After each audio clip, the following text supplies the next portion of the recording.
Alhamdulillahirabbil alamin. Wa bihi nasta'inu ala umuri dunya waddin. Wassalatu wassalamu ala asrofil anbiya'i wal mursalin sayyidina wa maulana Muhammadin wa ala alihi wa sahbihi ajmain. Amma ba'du. Rabbi shrah li sadri wa yassir li amri wahlul 'uqdatam min lisani yafqahu qawli. Segala puji kita panjatkan kepada Allah Subhanahu wa Ta'ala yang telah melimpahkan rahmat, nikmat, dan hidayahnya kepada kita semua. Salawat serta salam semoga senantiasa tercurahkan kepada junjungan kita Nabi Muhammad SAW, kepada keluarga, sahabat, dan para pengikutnya yang setia hingga akhir zaman. Para hadirin yang saya hormati, pada kesempatan yang berbahagia ini, izinkan saya menyampaikan sedikit ilmu yang mudah-mudahan bermanfaat dan menjadi bahan renungan untuk kita semua.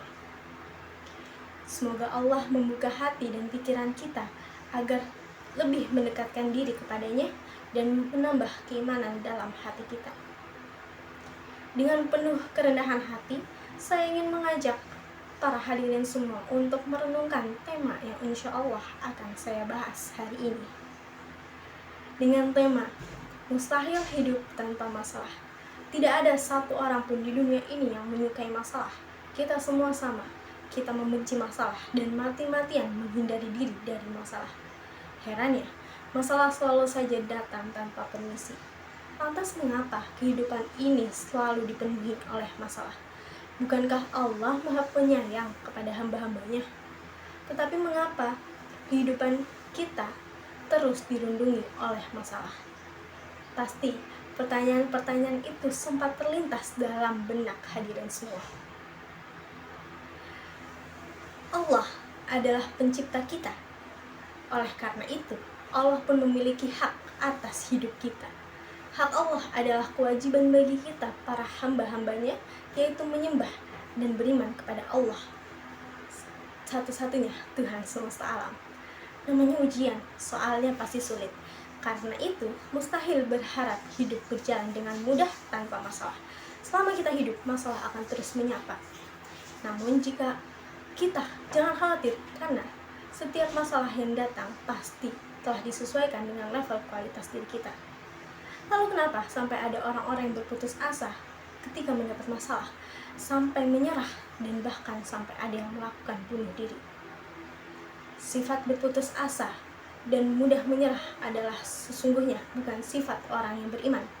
Allah Ta'ala telah berfirman dalam Quran Surat Yusuf ayat 87, dan janganlah kamu berputus asa dari rahmat Allah, sesungguhnya tiada berputus asa dari rahmat Allah melainkan kaum kafir. Jelas dari ayat itu, Allah Ta'ala memperingati kita agar tidak mudah berputus asa. Berputus asa merupakan tanda hilangnya iman dari seorang hamba, dan putus asa berarti seseorang telah kehilangan keyakinan kepada Allah Ta'ala. Saya beriman, tapi kok masalah hidup saya semakin bertambah? Siapa nih yang suka bertanya begini? Saya rajin sholat, puasa, sedekah, tapi kok masalah hidup saya makin bertambah? Ini jelas pemahaman yang keliru, wahai hadirin. Karena Allah Ta'ala tak pernah berjanji bahwa orang-orang beriman itu akan diselamatkan dari masalah dunia. Karena masalah dunia itu berlaku untuk umum, untuk semua makhluk manusia, untuk yang beriman maupun yang tidak beriman. Sebagaimana firman Allah Subhanahu wa Ta'ala dalam Quran Surat Al-Ankabut ayat 2, Bismillahirrahmanirrahim. Ahasiban nasu ayyatraku ayyakulu amanna walahum la yuftanun. Apakah manusia mengira bahwa mereka akan dibiarkan hanya dengan mengatakan kami telah beriman dan mereka tidak diuji? Lalu mengapa ada orang-orang yang terlihat tak memiliki masalah? Mengapa di sekitar kita ada orang-orang yang terlihat di hidupnya bahagia dan baik-baik saja, hartanya melimpah, keluarganya bahagia, punya karir bagus, padahal mereka jarang beribadah kepada Allah?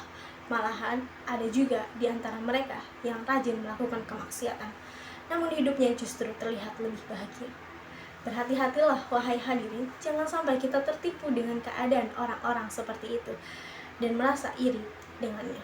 Karena bisa jadi itulah yang dinamakan istidraj. Apa itu istidraj? Rasulullah SAW telah memperingatkan kita dalam hadis riwayat Ahmad Bila kamu melihat Allah memberi pada hamba dari perkara dunia yang diinginkannya, padahal dia justru dalam kemaksiatan, maka ketahuilah bahwa hal itu adalah istidraj dari Allah. Istidraj adalah jebakan berupa kelapangan rezeki, padahal yang diberi berada dalam kemaksiatan terus-menerus. Biasanya istidraj ini menimpa orang-orang yang hatinya sudah mengeras bagi batu. Mereka sombong dan tak mau menerima kebenaran. Oleh karena itu, hidupnya terus dilimpahi oleh berbagai kenikmatan semu, agar ia tak lagi mengingat Allah dan menutup pintu tobat untuknya. Hanya karena saat ini hidupmu dipenuhi masalah, bukan berarti Allah tak menyayangimu. Bisa jadi Allah sangat mencintaimu dan menjaga, serta sengaja memberikanmu banyak masalah dalam hidupmu agar engkau bertambah kuat dan mendapatkan pahala kesabaran.